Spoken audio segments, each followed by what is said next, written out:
印度陆军1号人物声称，一旦和中国开战，印度将获得美俄同时支持。印度有这个能力吗？是真把自己当块宝，还是所言不虚？来看看详细情况。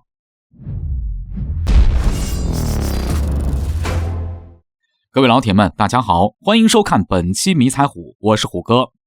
中印边境局势紧张之际，印度陆军参谋长比平拉瓦特再次口出狂言。他宣称，以往印度的宿敌巴基斯坦并非印度的头号威胁，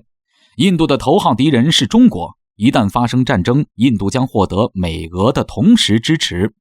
之前1个月，印媒开始传出印度军队打算在中印边境地区修建大型公路，以便印军在战时能够快速部署的消息。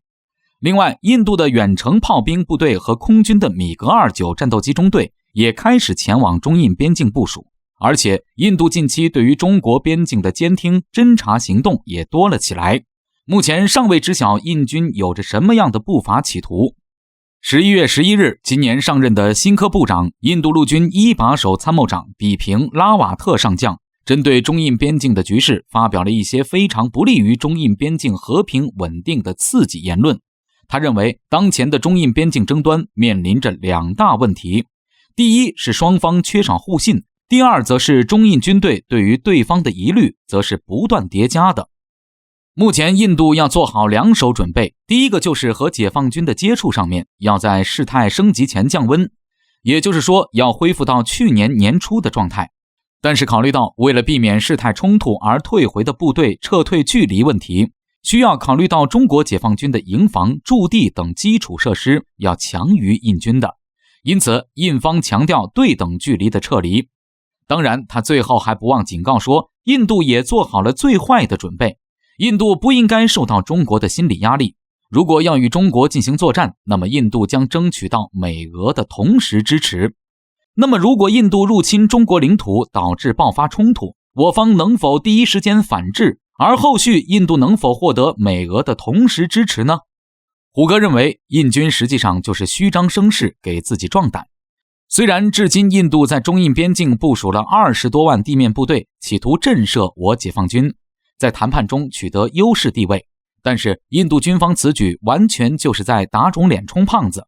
部署如此大量的部队，给本就困难的补给问题增添更大的负担。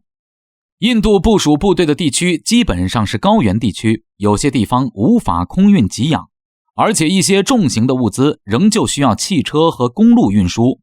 现在是11月中旬，印度东北边境地区气温骤降，有些地区已经在零下10至20度以下，寒冷加上恶劣的自然环境，使得高原上的印军士兵需要更多的给养补充。据统计，在高原的士兵耗费的军费是平原地区的4倍，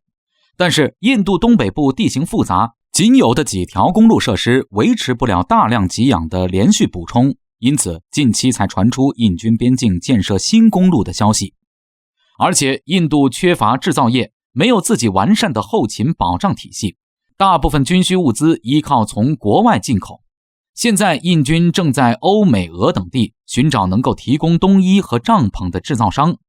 20多万人的部队需要几十万吨的军备物资，但是这些物资的费用是巨大的。印度经济受到疫情的影响，自然是不可能短时间内完成后勤采购问题，因此山上的印军还处于缺衣少食的状态。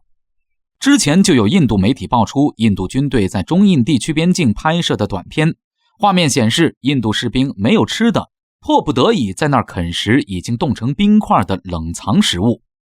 印度陆军和有着充足联勤保障系统的解放军相比，可谓是天差地别，因此一旦发生战争，那么印军的攻势最多不会超过1个星期。待印军弹尽粮绝后，我军可以一鼓作气将其赶出侵占的中国土地。因此别看印度一天叫嚣要和中国开战，他们自己什么样其实心里最清楚。至于印度期望的美俄援助可能也会落空，俄罗斯毫无疑问不可能支持印度，因为中俄的关系已经达到了不是盟友胜似盟友的程度，而印俄关系远远没有达到这个高度。平日里从印度身上揩油赚点小钱还可以，真要到了必须在中印之间选边站的时候，俄罗斯没有必要为了印度捡了芝麻丢了西瓜，站在中国的对立面上。不过美国的态度就有待商榷了。美国一直希望中印之间爆发战争，这样美国就能坐收渔翁之利。一方面借印度之手对中国崛起进行阻挠和延迟，另一方面则大肆出售给印度的先进武器，自己则赚得盆满钵满。因此综合分析，美国有很大的可能对印度抱以支持的态度。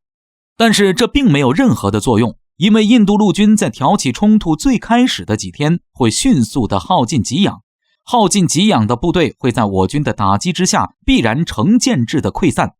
兵败如山倒的场面就连他美国人也救不了。因此无论印度找谁撑腰向中国发难，只要冲突开始，印度军队的覆灭就已经被注定了，这不会以人的意志为转移。